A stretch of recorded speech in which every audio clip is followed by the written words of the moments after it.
it is very difficult for women. That is true. Ask a cinematographer, can she join? So then in that sense it is not comfortable for one large group of people. It is not a comfortable space. Ipo moshamano nu parna, I have survived for very long. I've been very scared. But yeah, she has survived. A lot of people have survived and done very well. So I don't like this good, bad, mosham. It's not that. There is much room for change. That is the point here. ഒരു 10 years back ഉള്ള Malayalam film industry അല്ലെങ്കിൽ അതിന്റെ പുറകോട്ട് പോയിട്ടുള്ള film ഇൻഡസ്ട്രിയുടെ ഒരു story അല്ലെങ്കിൽ ഒരു പിക്ചറാണ് ഹേമ കമ്മിറ്റിയിൽ നമുക്ക് കിട്ടുന്നത്. ഇപ്പൊ post Covid Malayalam film industry ഒരുപാട് പോസ്റ്റ് കോവിഡ് അല്ല, പോസ്റ്റ് WCC എന്ന് പറയും. I am telling you, I'm not boasting, but I'm saying the presence of WCC has made a difference in Malayalam cinema. If you see in the last 4 or 5 years, the very fact that we raised gender as an issue has created some difference. Of course, there have been other differences, but in terms of gender, if we are talking, definitely because we have been vilified, a lot of people have, all that has happened, but there is at least some awareness. You must not behave like this. You must not make these comments. There may be somebody who will be. So I think there has been change, and certainly from when the Hema committee has taken its meaning interviewed all these people, there has been some change, but it's not enough. And the change is only a little bit, I think, a little bit fear.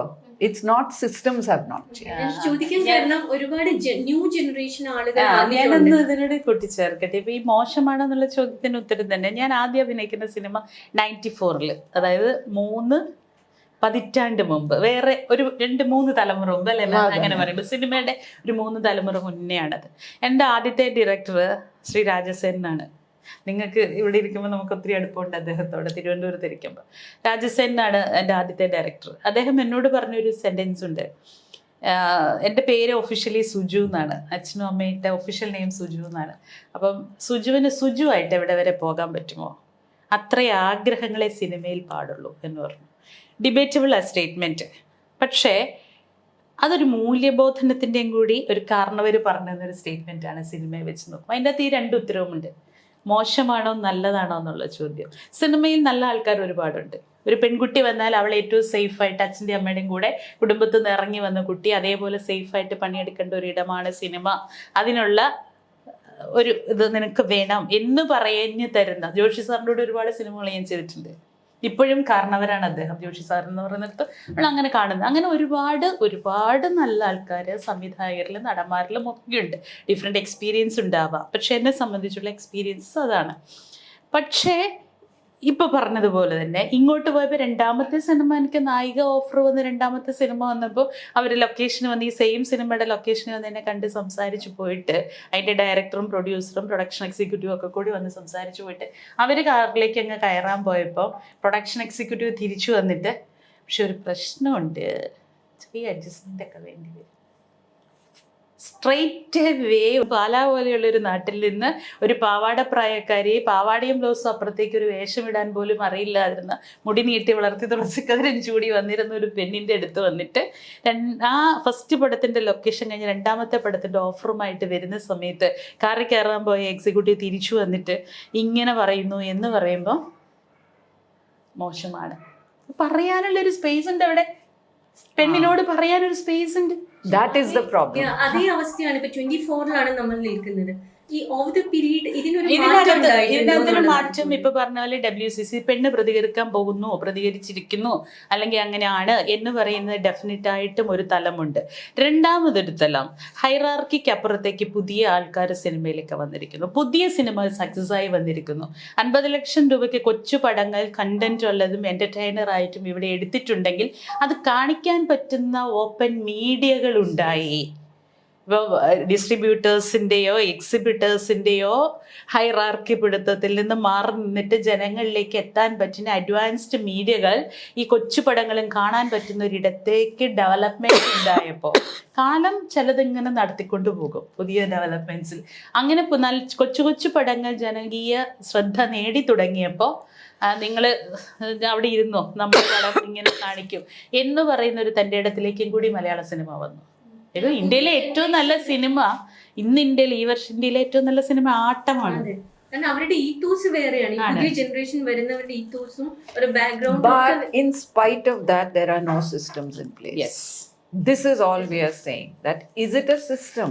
Do you now, very importantly, because a lot of problem between perhaps this whole thing could be in intimate scenes, for example. Now there is a system where you have a person who helps both the director and the actor. There are intimacy persons who are well versed in that. There are ICs, for example. There are needs, like basic needs for women to be taken care of. There are pad dispensers, this, that. Nothing yet. You see, these are the systems we are talking about. What is a woman who is menstruating and going, a makeup woman who is the only second woman, maybe there are 2 or 3 women in a Malayalam film set. She's menstruating. What does she do? You see, these are the systems we are saying. It doesn't matter whether there's 1 woman, 2 women. The producer knows that there is going to be a toilet, there is going to be a pad dispenser, there is going to be water available, there will be a restroom. These are systems that need to be put in place. It's more about the mindset, അല്ലേ? ഇത് പറ്റാത്തതുകൊണ്ടല്ല. Certainly, this is about mindset. This is the almost schizophrenic Malayali mindset. Because we are otherwise so well read, there is a kind of what do we say? There is a kind of literacy. I'm not talking about literacy, but there is an expectation of this. നമുക്ക് എളുപ്പമാണ് ഈ mind set എന്ന് പറയുന്ന ഒരു ഒറ്റ വാക്കിൽ അങ്ങ് പറയാം അല്ലേ? ഈ മൈൻഡ് സെറ്റ് എന്തിനോട്, ടുവേഴ്സ് വാട്ട് എന്നൊരു ചോദ്യം നിൽക്കുക. നമ്മൾ ഈ സ്ത്രീ പ്രശ്നങ്ങളെല്ലാം പറയുമ്പോൾ സ്ത്രീ എന്താണെന്ന് മനസ്സിലാക്കാത്ത മൈൻഡ് സെറ്റാണ് പ്രശ്നം എന്ന് നമ്മൾ പറയുന്നില്ല. സ്ത്രീക്ക് ഇപ്പം പ്രൈമറി നീഡ്സ് ആണ് ഇതെല്ലാം. പക്ഷെ സ്ത്രീ എന്താണെന്ന് മനസ്സിലാക്കുന്നിടത്താണ് ഇത് പ്രൈമറി നീഡ്സ് ആണെന്ന് വെക്കുക. ഇപ്പം പ്രൈമറി നീഡ്സിൽ സ്ത്രീ എന്താണെന്ന് ചോദിക്കുമ്പോൾ ഞാൻ പലയിടത്തും വളരെ സ്ട്രോങ് ആയിട്ട് പറയുന്ന എൻ്റെ ഒരു വാദമാണത്. പ്രൈമറി നീഡ്സിൽ സ്ത്രീ മെൻസ്ട്രേഷൻ പീരീഡിൽ അവൾക്ക് കിട്ടേണ്ട ചില ഫെസിലിറ്റികൾ വേണം എന്ന് നമ്മൾ പറയും. ബാത്റൂം വേണം, വെള്ളം വേണം, പാഡ് ഡിസ്പോസ് ചെയ്യാൻ വേണം, അത് ഫ്രീക്വൻ്റ് ആ സമയത്ത് മാറാൻ വേണം. ഓരോ കുട്ടികൾക്കും ഓരോ സ്ത്രീകൾക്കും ഉണ്ടാകുന്ന ആവശ്യങ്ങൾ, അത് ചിലർക്ക് 1 hour കാണും, ചിലർക്ക് 2 hours കാണും. ഇങ്ങനെയുള്ള ഡിഫറൻസുകളുണ്ട്. ഇതെല്ലാം ഉണ്ട്. ഇതെല്ലാം നിൽക്കുമ്പോഴും നമ്മൾ മനസ്സിലാക്കേണ്ട ഈ ഒരു 5 or 7, 6 ആ ഡിഫറെൻ്റായി വരുന്ന ദിവസങ്ങൾ മാത്രമല്ല പെണ്ണിൻ്റെ മെൻസ്ട്രേഷൻ പെണ്ണിനെ ഇൻഫ്ലുവൻസ് ചെയ്യുന്നത്. ഈ മെൻസ്ട്രേഷൻ സൈക്കിൾ എന്ന് പറയുന്നത് ബ്ലീഡിംഗ് ഉള്ള സമയം മാത്രമല്ല. Menstruation cycle is 28 days. ഈ 28 daysഉം ഈ മെൻസ്ട്രേഷൻ സൈക്കിളിൻ്റെതായ മോഡിൽ പോകുന്ന വലിയൊരു ഫിനോമിനനാണ് പെണ്ണ്. ഇതിനെ ഒരു തൊഴിലിടം എന്ന് പറഞ്ഞ് പ്രഖ്യാപിക്കാൻ ലേബർ ആക്ട്സിൽ മാറ്റം വരുത്തേണ്ട ഒരു ആവശ്യമുണ്ട്. ഇപ്പം നേരത്തെ താങ്കൾ സൂചിപ്പിച്ചതുപോലെ നമുക്കിത് സ്ത്രീകളുടെ ഒരു തൊഴിലിടമാണ് ആകണം എന്നുള്ളതാണ് ആദ്യത്തെ കാര്യം. സ്ത്രീകൾ വന്ന് കോൺട്രിബ്യൂട്ട് ചെയ്യാൻ പറ്റുന്ന ഒരു തൊഴിലിടമാണ് ആകണം എന്നുള്ളിടത്ത് സ്ത്രീകൾ കൂടുതൽ വരണം. ഇപ്പം WCCയുടെ ഒരു ഇനിഷ്യേറ്റീവ് ഉണ്ട്, ഒരു വിമൻ ഡേറ്റാ ബാങ്ക് അല്ലേ? ഇപ്പോൾ ഒരു ക്യാമറ വുമൺ വേണം എന്ന് പറഞ്ഞു കഴിഞ്ഞാൽ എവിടെയുണ്ട് ക്യാമറ വുമൺ? എല്ലാ ആണുങ്ങളല്ലേ എന്ന് ചോദിക്കുന്നതിനേക്കാൾ കൂടുതൽ ടെക്നീഷ്യൻസ് ആൻഡ് ആർട്ടിസ്റ്റ് വിമൻ ആയിട്ട് വരുന്നവർ എത്ര പേരുണ്ട്, എങ്ങനെയാണ് എന്ന് പറഞ്ഞുകൊണ്ട് അവർക്ക് കൂടുതൽ അവസരങ്ങൾ പർപ്പസ്ഫുള്ളി നമ്മൾ ഉണ്ടാക്കി വെക്കണം. എക്സ്ട്രാ സ്ത്രീകൾക്ക് ഇപ്പം അവരുടെ ഒരു 1 or 2 കുട്ടികളാണ് മാക്സിമം ഇന്നത്തെ കാലത്ത് സമൂഹത്തിൽ ഒരു പെണ്ണിനുള്ളത്. ആ മെറ്റേണിറ്റി അവസരങ്ങളിൽ അവളുടെ ലൈഫിൽ അവൾ വർക്ക് ചെയ്യുന്നത് ഒരു 40 വർഷമാണ്. ഈ 40 വർഷത്തിനിടയിൽ 2 വർഷത്തെ കാര്യമാണിത്. ഈ 2 വർഷം ഒരു പ്രൊഡ്യൂസർ സഫർ ചെയ്യേണ്ട ഒരു ഒക്കേഷനിലെ കാര്യമാണ്. ഒരു മാസം പോലും ഇല്ലാത്തൊരു സമയമാണ്. ഞാൻ ചോദിക്കട്ടെ, നമ്മൾ പലതും നമ്മൾ പലതും വെക്കുകയാണ്, പലതും മൂടി വെക്കുകയാണ്.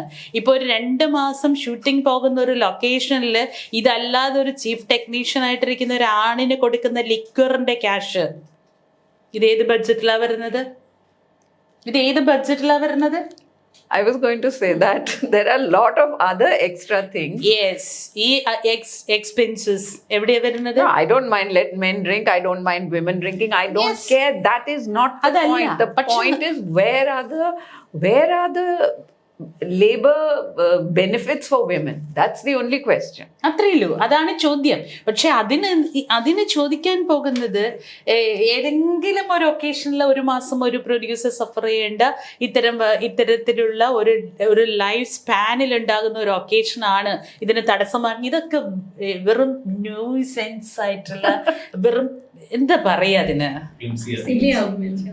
അത്രേ ഉള്ളൂ.